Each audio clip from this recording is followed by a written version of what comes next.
The other half, I'm not exactly sure what it is, but the chicken half is mechanically separated chicken. You know how you make that? You take a chicken carcass with all the skin and bones and tendons and fat, and you throw it in a giant blender, like a Blendtec or a Vitamix. You blend that up, and it makes a giant pink mass of goo. And then you crush that through a strainer. We should do this on camera one day right here in the studio. That'd be a lot of fun. I'm sure Alex would appreciate that. You crush it through a strainer to get the bones out of it, and then you end up with this pink goo, this mass. You shape it into the shape of a chicken nugget, and you roll it around in some bread, and you fry it in some deep-fried oil that's been used over and over again, week after week after week. And the high temperatures create cancer-causing acrylamides, in addition to the MSG and the other yeast extract taste excitotoxins that are added to the nugget to make it taste like real chicken when it's actually just crushed up, blended chicken carcass. This is USDA compliant? This is what the child must eat at West Hokie Elementary School? Really? Did they forget their own nutrition classes? It's unbelievable. These people are insane. It's not just that. It's not just the chemicals that they're feeding the 4-year-olds in the school. Yeah, there's a picture on screen for those of you watching at prisonplanet.tv. The mechanically separated chicken looks like a giant taffy snake. It's like a 4-inch diameter, just nasty extrusion of goo, chicken goo. Woo, yummy.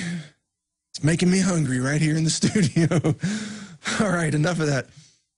I don't want to gross you out. Let's move on to some other news. We published those green companies with political ties to Obama continue to receive billions of dollars in federal funds. Gee, no surprise there. Hey, if you're a buddy of the White House, you get money, and your company doesn't even have to have a profit. You can just pay yourself salaries and lose money quarter after quarter after quarter, and then eventually go bankrupt by blowing the taxpayers' dollars. That's what you get if you're a buddy of Obama. Here's an example. Venture capitalist Sanjay Waggle, I hope I'm getting his name right. He was an Obama fundraiser in 2008. He went from the private sector to the Energy Department, and his firm, over the next 3 years, the Energy Department provided $2.8 billion in funding to clean energy companies in which Waggle's former venture capital firm, Vantage Point Venture Partners, had invested. So he goes to Washington. First, he fundraised for Obama, goes to Washington, funnels money through the venture capital firm into all these so-called green companies. In all, $3.9 billion in funds were provided to 21 companies with ties to firms who had connections to 5 different administration advisors and staffers of the Obama administration. And how many of these have now gone broke? I don't know the exact number, but it's a large number. It's like every week you read another green company going bankrupt. You know, this is the opposite of the free market, folks. Forget about innovation and entrepreneurship and people who are willing to work hard the American way, you know, to create real jobs, private sector jobs, and hire people and create a superior product and actually have a profit quarter after quarter while you're helping the economy. Forget that.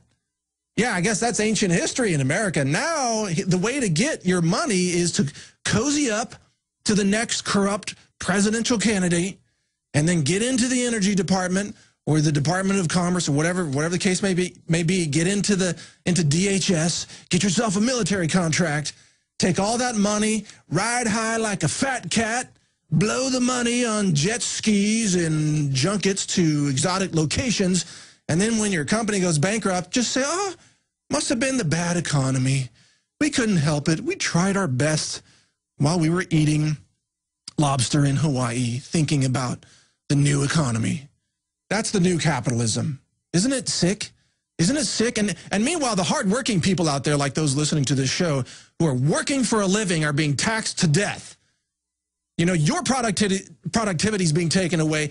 Your jobs are being shifted to Mexico and China.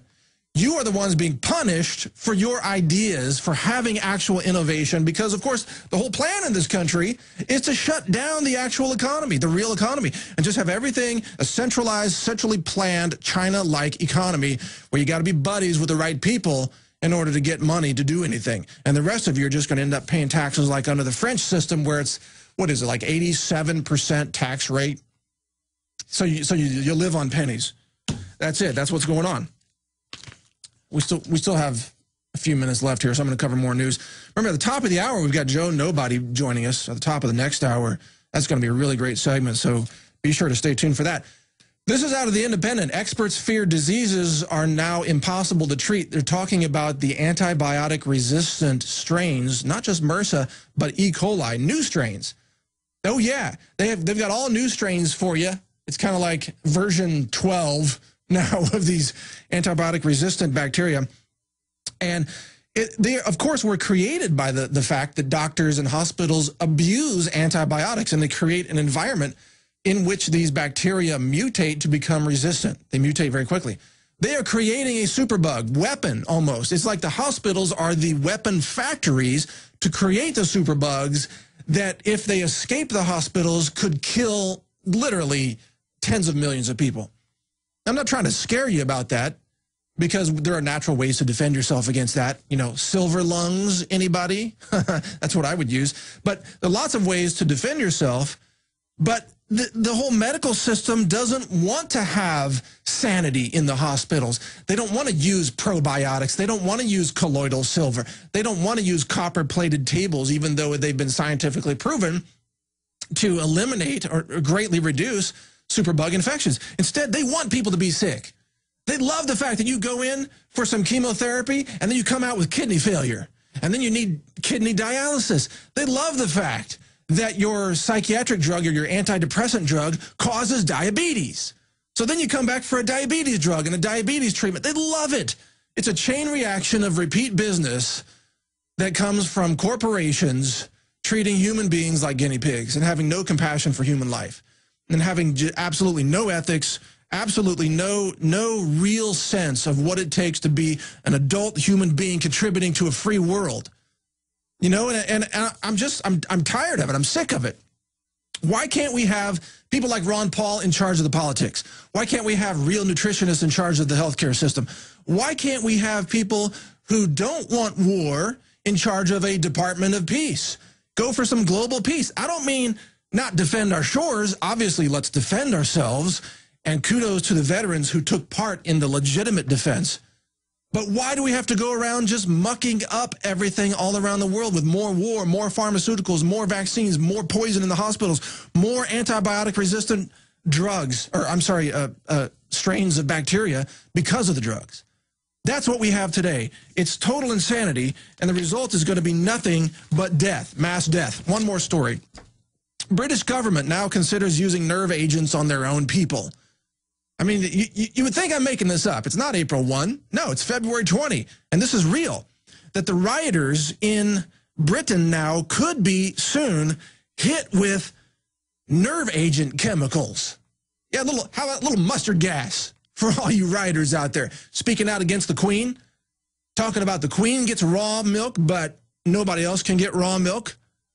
That you're going to get hit with some nerve gas agents, some nerve chemicals, courtesy of the British government. That story, that is from Natural News by D. Holt.